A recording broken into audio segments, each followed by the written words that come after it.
നമസ്കാരം സുഹൃത്തുക്കളെ. പൂജ്യത്തിൽ അവസാനിക്കുന്ന സംഖ്യകളെ 5 കൊണ്ട് ഡിവൈഡ് ചെയ്യാൻ, ഹരിക്കാൻ ഒരു എളുപ്പമാർഗം ഞാൻ പറഞ്ഞു തരാം. 50/5. 50 പൂജ്യത്തിൽ അവസാനിക്കുന്ന ഒരു സംഖ്യയാണ്. അതിനെ 5 കൊണ്ട് ഡിവൈഡ് ചെയ്യാനായിട്ട് ഒരു എളുപ്പമാർഗമുണ്ട്. വലത്തെ അറ്റത്തെ 0 ഒഴിവാക്കിയിട്ട് ഇടതുവശത്തെ അക്കത്തിന്റെ ഇരട്ടി എടുത്താൽ മതി. 5ന്റെ ഇരട്ടി എടുക്കണം. 5ന്റെ ഇരട്ടി 10. 50/5 സമം 10 ആണ്.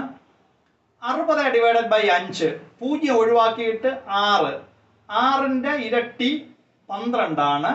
70/5 0 ഒഴിവാക്കി 7. 7ന്റെ ഇരട്ടി 14. 80 0 ഒഴിവാക്കി 8. 8ന്റെ ഇരട്ടി 16. 90 0 ഒഴിവാക്കി 9. 9ന്റെ ഇരട്ടി 18. 100/5 ഒരു 0 ഒഴിവാക്കി ബാക്കി 10. 10ന്റെ ഇരട്ടി 20. 150 0 ഒഴിവാക്കി 15ന്റെ ഇരട്ടി 30.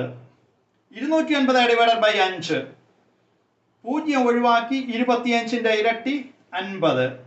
500/5 ഒരു 0 ഒഴിവാക്കി ബാക്കി 50. 50ന്റെ ഇരട്ടി 100.